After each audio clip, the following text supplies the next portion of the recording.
تاریخ اسلام کا مطالعہ اگر کریں نا تو آپ کو بہت سارے واقعات ملتے ہیں۔ قرآن مجید فرقان حمید موجود ہے۔ اللہ تبارک و تعالیٰ کے فرمان اتنے ہیں رحمتوں کے کہ آپ اس کا اندازہ نہیں لگا سکتے۔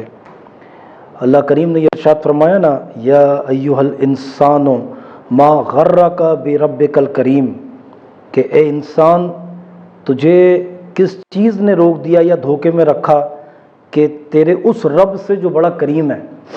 یعنی انسان خطا کرتا ہے اور خطا کرنے کے بعد بھی وہ اپنی غلطیوں پر اللہ کے حضور میں توبہ نہیں پیش کرتا، یعنی توبہ نہیں کرتا۔ ایک واقعہ ہے، طالبہ بن عبد الرحمن رضی اللہ تعالیٰ عنہ، نوجوانی کی عمر ہے، 16 برس کی عمر ہے۔ توبہ کس کو کہتے ہیں، ندامت کس کو کہتے ہیں، یاد رکھیں انسان خطا کا پتلا ہے، اس سے گناہ کا احتمال رہتا ہے۔ جب کبھی انسان سے کوئی گناہ ہو جائے نا تو فوری طور پر توبہ کر لے، یہ ایک غلطی اور گناہ کا بہترین تدارک ہے۔ توبہ کا مطلب یہ ہے کہ انسان اپنے گناہوں پر شرمندہ ہو جائے اور آئندہ اس گناہ سے اجتناب کرے اور مکمل ارادہ ظاہر کر دے، اور جس کو شریعت کی اصطلاح میں توبۃ نصوحہ کہتے ہیں، کہ جیسے نبی کریم علیہ الصلوۃ والسلام کی احادیث مبارکہ میں یہ بات ملتی کہ جس طرح بکری کے تھنوں سے دودھ کو نکال لیا جاتا ہے، اب دودھ واپس جانا ناممکن ہو جائے، اسی طرح جس گناہ سے توبہ کی ہے اس گناہ کی طرف لوٹنا ناممکن ہو جائے، اس کو توبۃ نصوحہ کہتے ہیں، یعنی حقیقی توبہ کہتے ہیں۔ صحابہ کرام کے بہت سارے واقعات ملتے ہیں، مگر حضرت ثعلبہ کی توبہ کا ایک واقعہ منفرد ہے۔ میں چاہتا ہوں سامعین اور ہمارے حاضرین جو ہیں، ہمارے ناظرین جو ہیں، وہ اس کو ضرور سماعت کریں، اس میں بہت بڑا سبق ہے۔ حضرت جابر بن عبداللہ انصاری کی روایت ہے، ایک انصاری نوجوان نے اسلام قبول کیا، نام ان کا ہے ثعلبہ بن عبد الرحمن۔ یہ نوجوان رسول اللہ صلی اللہ علیہ وسلم کی خدمت کیا کرتے تھے۔ ایک مرتبہ رسول اللہ صلی اللہ علیہ وسلم نے انہیں کسی کام کے لیے بھیجا۔ انہوں نے گزرتے ہوئے ایک انصاری کے گھر جھانک لیا تو اندر ایک عورت غسل کر رہی تھی۔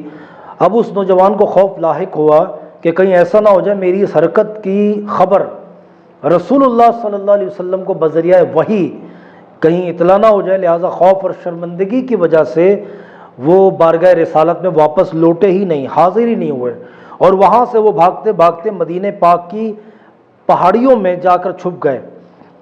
جب انہیں غائب ہوئے 40 دن گزر گئے نا تو حضرت جبریل علیہ السلام نازل ہو گئے۔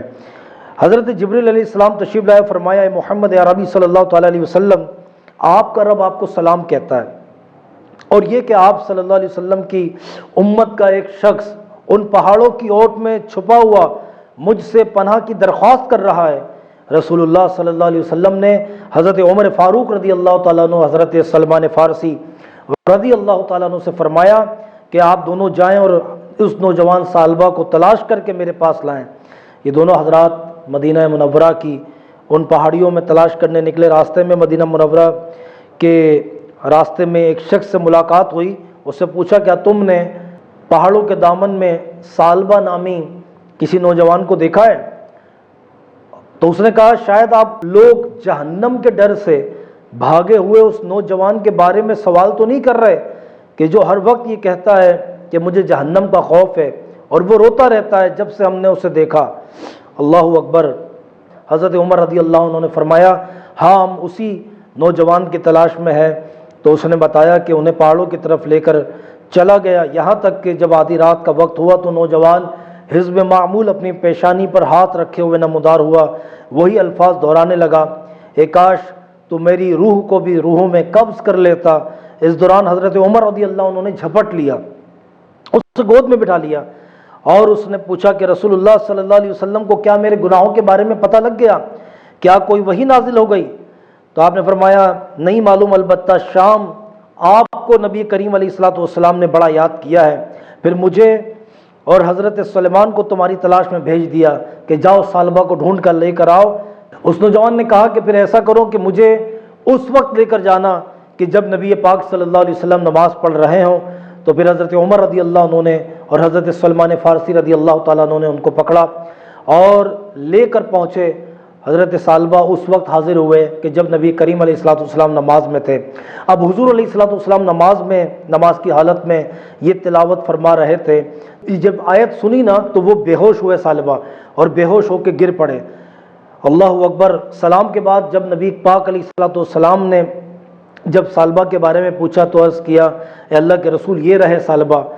اب ثعلبہ کو ہوش آیا تو آپ نے فرمایا، کس چیز نے تجھے مجھ سے غائب کر دیا؟ عرض کیا، میرے گناہ نے۔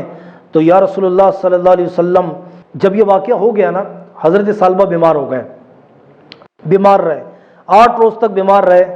اطلاع ملنے پر نبی کریم علیہ الصلوۃ والسلام کی بارگاہ میں حضرت سلمان فارسی بارگاہ رسالت مآب صلی اللہ علیہ وسلم میں حاضر ہوئے، عرض کرنے لگے، اے اللہ کے رسول صلی اللہ علیہ وسلم، احساس گناہ نے ثعلبہ کو بیمار کر دیا ہے۔ رسول کریم صلی اللہ علیہ وسلم نے ارشاد فرمایا، چلو ابھی ثعلبہ کی عیادت کرتے ہیں۔ نبی کریم علیہ الصلوۃ والسلام نے ارشاد فرمایا، اس وقت تم کیا محسوس کرتے ہو؟ ثعلبہ نے فرمایا، اے اللہ کے رسول صلی اللہ علیہ وسلم، مجھے ایسا محسوس ہوتا ہے کہ میرے جسم کے گوشت میری کھال اور ہڈیوں کو چونٹیوں سے کاٹ رہی ہیں۔ آپ صلی اللہ علیہ وسلم نے فرمایا، کوئی خواہش ہو تو بتا۔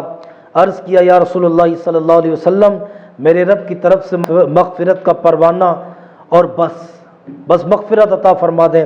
حضرت جبریل علیہ السلام نازل ہوئے اور فرمایا، اگر میرا یہ بندہ زمین کی مقدار بھر بھی گناہ کرتا تو میں اسی مقدار میں اپنی رحمت اور مغفرت کے ساتھ اس کا استقبال کرتا۔ جب رسول اللہ صلی اللہ علیہ وسلم نے ثعلبہ کو اللہ کا یہ پیغام دیا تو اس نے ایک چیخ ماری اور ساتھ اپنی جان بھی اللہ کے حضور میں پیش کر دی۔ رسول اللہ صلی اللہ علیہ وسلم نے ثعلبہ کی تجہیز و تکفین کا حکم فرمایا۔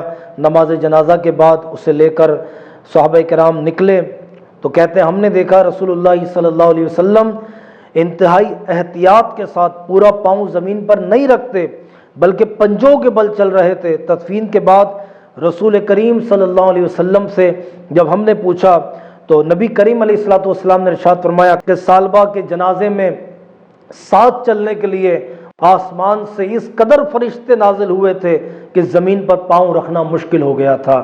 اللہ تعالیٰ یہ نعمتیں عطا فرماتا ہے سچی توبہ کرنے والوں کو۔